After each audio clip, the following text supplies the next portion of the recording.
episode 54 of How About Them Huskies, the first of 2024.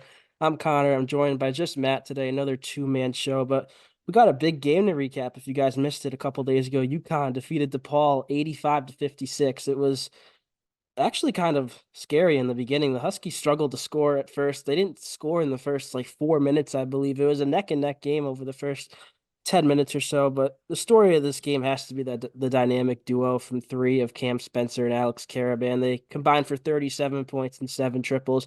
Caravan's a guy who's been struggling from deep over the past month or so. Cam, he's low key been struggling a little bit himself. He hasn't made many recently. If you look at the box score, even though he still gets his consistent 15 or so points per game, a lot of that has been kind of driving and making layups. He hasn't made many threes over the past few weeks, but four threes for him.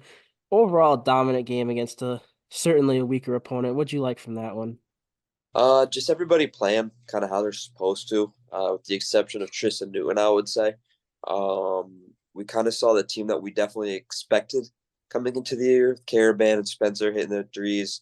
Another great game from Sampson. Great to see. I mean, even off the bench, Solo Ball, Hassan Diarra all making big impacts. Jalen Stewart, 10 points. So everybody kind of coming out playing as we expected. Obviously, DePaul, not the best team in the conference. Certainly not the second worst team either. So just good to see everybody come out, play kind of as they're expected, but weird to see Tristan Newton out there with 0 points. Yeah, it was definitely. I don't think I expected that Tristan Newton this year, especially against DePaul. He was in foul trouble in the first half, and then in the second half he barely played because we were up by 25 the whole time. He only took three shots. It's not like he had a awful game shooting. He was 0 for 3, 0 for 2 from distance. He still had five rebounds and seven assists, so his impact was certainly there, but some of the other guys you mentioned had massive games. Hassan Diarra, I feel like, had his best game as a Husky, undoubtedly. 14 points, five rebounds, five assists. He made three threes. I feel like I don't remember many games where he even hit two last year. To see him knock down three of four, even, it's not like he's taken six or seven and he's just happened to find three. He legitimately knocked down three.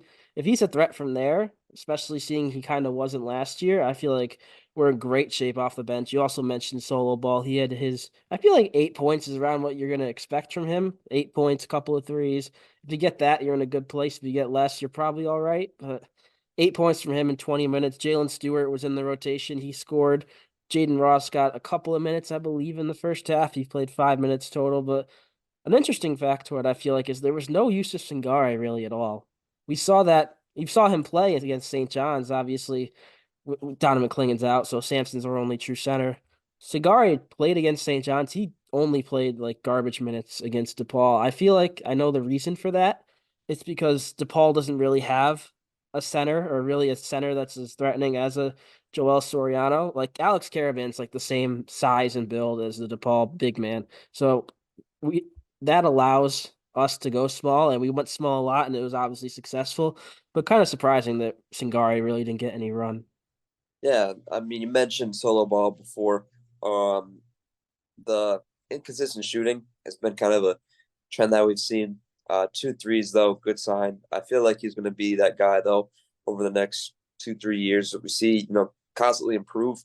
Hopefully by a senior he gets a lot better, and I would love to see more of Singara. I feel like Singara has definitely been a guy who has just fallen to the system. But I mean, one injury and like we have right now, but I mean, one more injury, and I feel like Singara is going to be a huge part of this team. Obviously went to the same high school as Sonogo, so I'd love to see him kind of slot into that role. Yeah, obviously we play Butler next. They have a better big man situation than DePaul, but it's not close to Soriano with St. John. So maybe we'll see a little hit Singari, but seeing we didn't see him really at all versus DePaul, it wouldn't shock me if we don't. And a name we haven't talked about at all yet, and had one of his best games as a Husky, Stephon Castle. He had 14 points, four rebounds, and seven assists. He's a guy who he looks like he's a top five. Like he's kind of struggling a little bit, but you could tell like this guy's has top five NBA draft potential. Just he looks like a step ahead with especially all the other freshmen out there. Just he gets his way down low. He has nifty finishes. Turns the ball over a little too much for my liking, but he's back from injury. I'm not gonna say he's still coming back, but he missed a good like 10 games or so, just about. It's tough for a freshman to miss a month plus and come back and produce right away, but I've been more than impressed from what we've gotten from him since he came back. Yeah, my comparison for him at the start of the season after preseason was Cade Cunningham, just because of the way that he looks out there. I mean, Cade Cunningham at Oklahoma State wasn't the most impressive, college player of a generation, but still good enough to earn the number one overall draft pick. And you could just tell he was bigger than everybody. He just had that physique that looked to him, that cleanliness of an NBA guard. To me, Castle looks kind of the same. Even when he's struggling, he's making an impact on the game, whether it be defensively on the boards. So I love to see Castle balling out. Hopefully he can keep this momentum going. Yeah, he certainly has been balling out, but he's kind of frustrating to me. I feel like out of all everyone on the roster, I find myself like upset about him the most just because of those turnovers and kind of dumb plays or like he almost tries to do too much sometimes where he drives into a sea of people and loses the ball. But that maturity will come over time, especially with Dan Hurley and his system. I'm not worried about that at all. I feel like he's a guy that could consistently get you 15 points and 6 assists a night, which if he can give you that, along with what Tristan Newton's doing, because there's not going to be any more games this year where Newton goes scoreless. If there is, you can come back to this clip and I don't know what you do with it, but he's not going scoreless again. Apparently does that once a year. He did it once last year. He's done it once this year. It won't happen again, but I mean, we scored 85 points with Tristan Newton, our leading scorer, not scoring. That's just shows the depth on this team. Like Cam having 20. We already mentioned all the numbers. Caravan 17, Castle 14, Diarra 14. Just the balance there with Newton having an off night. That's something that that's probably the main takeaway for me is we can beat teams in different ways. It doesn't just have to be Tristan Newton. And Newton, it's not like you. Little Oh, crash. cutting this out. But Newton, it's not like he was out there chucking up shots, shooting 0 of 10, 0 of 11. I mean, he only took 3 shots, 2 threes. It's almost as if he knew that, hey, we have other guys who are going to easily bring this game home. So he kind of took a backseat, which I'm honestly all right with against DePaul. So, I mean, nothing really to be concerned with from Newton. So definitely, I mean, 7 assists anyways, good from him. Yeah, we'll look at DePaul real quick. Like they're 3-10. They're the worst team in the Big East. This is the game we had to win, and obviously we comfortably won. They had a couple of guys with big games. Elijah Fisher, 17 points. He got to the free throw line a bunch. Deshaun Nelson was really their big man. He had 19. He kind of feasted down low. I said Caravan and him are the same size. They really are, but Nelson's more of a stronger player, and he kind of showed that down low. But besides that, there wasn't much going on. Chico Carter, their leading scorer, had 3 points. Both leading scorers really struggled in this one, which is kind of weird to see. But DePaul is just not that good. I mean, there's not much more to say about that. They're gonna find a win or two in the Big East. I feel like they have some guys, but I don't think they'll have an 0-20 Georgetown level year. Well, maybe 2-18. I bet they'll pick off Georgetown once, and they'll beat another team. Who knows who? But just I feel like hope it's not us. that Georgetown team was definitely better, which is the weird part. I don't really Yeah, understand, I but definitely agree, but I don't know. It just feels like a bunch of guys over there. There's not a bunch of like team chemistry. There's a bunch. They only had 8 assists compared to our how many? 23, which obviously we made a lot more shots, but still they had 8 assists. They had 8 assists on 20 made field goals, which you want to see more ball movement, especially against a team who you know is great defensively like UConn. But we don't see DePaul again until Valentine's Day. I bet they'll pick up a Big East win by then. Who knows though? But let's move on to our next game tomorrow or today when you're seeing this. Not sure when this will get posted. The Huskies travel to Indianapolis to take on a sneaky, decent Butler squad. Butler, they've been better than everybody thought. A lot of the people had them around eighth or ninth in the Big East. They're solidly like sixth, I'd say, 5 or 6 right now in the conference. But what's your overall? I'll start with that. What's your initial like reaction going into this one? How do you feel? What's your confidence level? well, they had a great preseason. Obviously, I mean they're 10-4 currently, but they've kind of fallen back a little in the Big East. I mean they took a beat in the St. John's and then overtime lost to Providence. So I mean I feel like we should have an easy time beating Butler. I'm not saying that we're going to come out there and DePaul them, but they're definitely not St. John's, and they're definitely not Seton Hall. So I feel like on a scale of 1 to 10, I'd give us like an 8. I mean, Hmm. leaves a little bit of room for disappointment, obviously, with the way that we've kind of been playing. Uh, exclude DePaul. So, you want to come out, you want to see them win, obviously, but you need to have, better games from Newton to win. You need to have a similar Stefan Castle performance. Just along those lines, you need Caravan and Spencer to make their shots. So, you need that. You need them to play up to their expectation.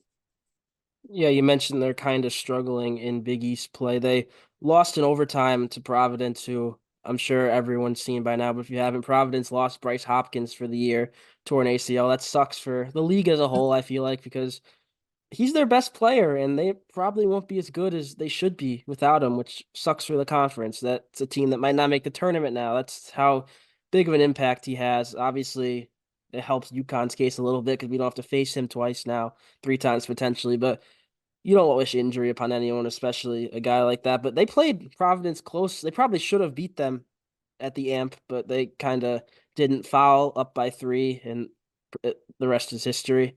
Providence won it by 10 in overtime, but they also lost to St. John's in their last game, like you mentioned. Wasn't very close. St. John's obviously coming off of our loss, they were out for blood. They didn't want to drop another Big East game. They didn't, but Butler, they got some scores. They really Coach Thad Matta really hit the transfer portal, found some really good guys. Pierre Brooks averaging 16 points per game. He's from Michigan State.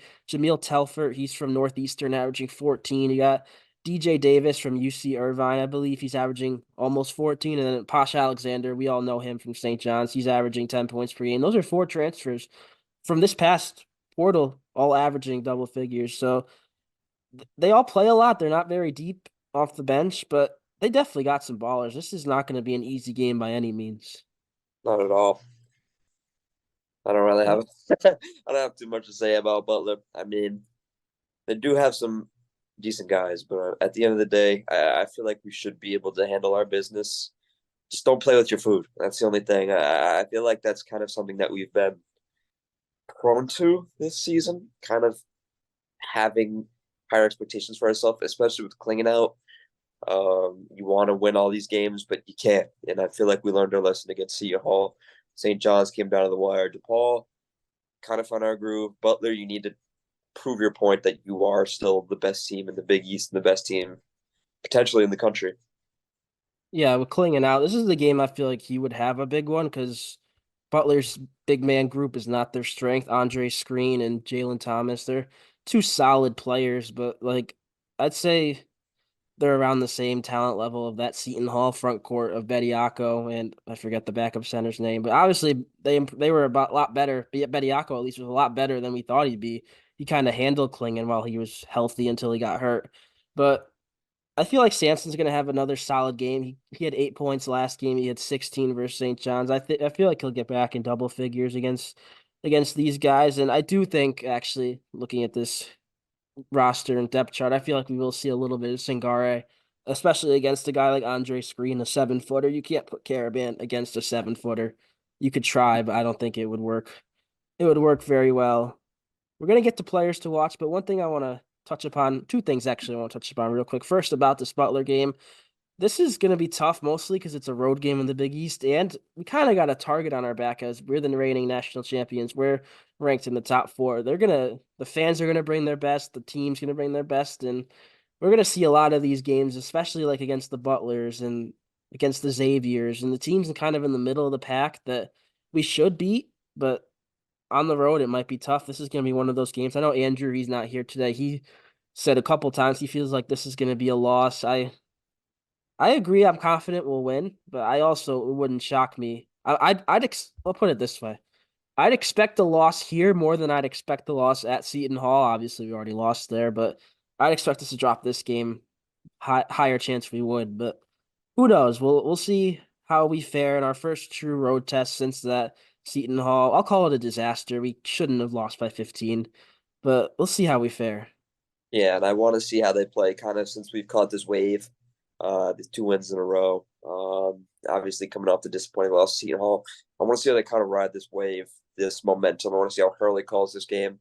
And people kind of forget about Hurley a lot. Like, not forget, but he's a very important cog to this machine, and you need him to be coaching his best in order for the team to win. So I'm excited to see how he calls this game. Another thing before we do our players to watch, going off topic a little bit here, we got an NBA report. One of our guys, Adama Sanogo, wasn't technically his debut, but really the first time he saw more than like 1 minute. It was in garbage time against the 76ers. He played 9 minutes. He had 8 points and 6 rebounds, and he was plus 17 in a 13-point loss. That's kind of crazy in only 9 minutes to be plus 17. I believe once he checked in, the Sixers didn't score again in the final 9 minutes, which is, I mean, he's defensive player of the year if that's the case. I mean, it's shocking to see an NBA team go that long without scoring. But what's crazy to me, first of all, congrats to him. He's earned it. I mean, obviously there was some discussions. Should he go? Is he ready? Will he make it in the league? He's this undersized center who can't shoot much from distance, but he's clearly proven all those doubters wrong. But what's surprising to me is the Bulls are a little hurt right now, especially in the front court. Andre Drummond, who obviously we all know is a Husky, he's their only real true center on the roster besides Sonogo, and Sonogo's not playing. Obviously, there's more into that, but the guy who's playing backup center minutes, or technically the backup center minutes for the Bulls, is like 6'4", 6'5", which, I mean, you got Adama Sanogo right there who's proven he can win at high levels, obviously, in the NCAA tournament. You got to play him, especially, I thought, obviously, that was Tuesday that he had 8 points and 6 rebounds. They played again Wednesday against the Knicks. He didn't play.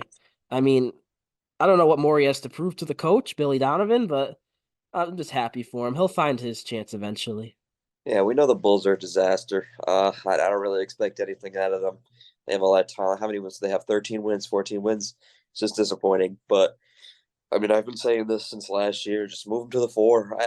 He's a perfect four. He's like 6'9", 6'10". He's got the build. He can semi stretch the floor. He can semi shoot. He can put the ball in the basket. That's just what they need. I don't really see what else they have to lose. And shout out to Jordan Hawkins too for playing out of this world in the G League, being sent down for nearly no reason. So I mean, we got a few guys out here being snubbed, but I'm glad Yeah. they're there anyways.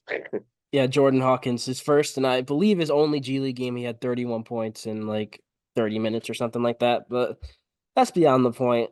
I feel like there's a common trend. All these teams, except for the Bucks with Andre Jackson, all these teams the Huskies have been drafted to recently don't know how to use them. James Bouknight, he had some off the court issues with Charlotte, but he's still, I feel like, better than some of the guys they're running out there on a bad team right now. Hawkins, obviously, we all know that. Sonogo, I understand why he's not playing. He's a two-way guy, but I don't know. I just hope guys like Castle and Klingon and Caravan go to a team like the Bucks or a team like that knows how to use their guys, like a team like the Heat. Like you see what Jaime Jaquez is doing right now. I feel like him and Caravan have similar play styles. I could see Caravan fitting in with the Miami Heat playing 25 minutes a game, but we're getting way off topic here. Congrats to Sonogo on his first real taste to the NBA and hopefully many more big games to come. Now we'll shift over to those players to watch for Butler. I'll let you go first. Who you watching mostly? Well, since there's only two of us and there's so much to cover, I feel like I'm just going to take the entire backcourt, starters and bench, Castle, uh, Diarra, everybody. I want to see everybody. Obviously, Newton was 0 points last game. I want to see him bounce back, have a great game. I want to see another top five level game from Castle. I want to see Diarra playing six man of the year, Sarkis prediction minutes. Um, I just want to see everybody come back and for Newton to kind of replace that performance that he had with 0 points, and for the other guys to kind of repeat that performance. So all three or four of them, I just want to see them have big games. Yeah, I'm between a couple of guys. You took all the guards, so I'll rule out them. I'll take Samson Johnson. He only had 1 rebound in his 23 minutes against a team that isn't that big. He had 8 points, 4 fouls. Two were kind of stupid off the ball fouls in the first half, like 5 seconds apart. So we got to be smarter there. I mean, he had 8 points, 4 or 5 from the field, but this is almost like a get back game for him, even though he had a strong performance. I feel like I mentioned, I think he'll get in double figures. I can easily see 12 points, but I want to see at least 5 rebounds out of him. He's our starting center. He played 30 minutes against St. John, so he played 23 in foul trouble versus DePaul. I expect around 25 minutes on average while Klingen's out. In 25 minutes, I feel like a center should be able to grab 5 rebounds. So that's my goal for Samson Johnson. We'll see if he does it. We'll have another episode after this game, obviously. We'll see if he does it. I'll hold him to it and I'll call him out if he doesn't. But 5 rebounds from Samson Johnson is my player to watch and stat line to watch, I guess. And I think that'll just about do it here. Another 2-man show of How About Them Huskies, episode 54, recapping a blowout slaughtering of DePaul and previewing what might be a tough game against Butler, but hopefully probably won't. But I'm just excited to have another big game. Obviously, Hinkle Fieldhouse is a historic Big East arena. It's going to be packed, I assume, in Indianapolis on a Friday night. It's going to be tough to win there. Even though Butler's never beat us, that's a fun fact. We've only played them 5 times, I believe. We in the twice a year since we got back in the Big East, and then in the national championship in 2011. I believe that math's right. But Yeah, I we're think you're no matter what, we haven't lost to them ever. I don't expect to ever lose to Butler in program history, and let's not make it tomorrow the first time. But yeah, that's all we got. Like I said, look for another episode after this one, previewing another tough road test against Xavier. And yeah, thanks for watching. Stay tuned.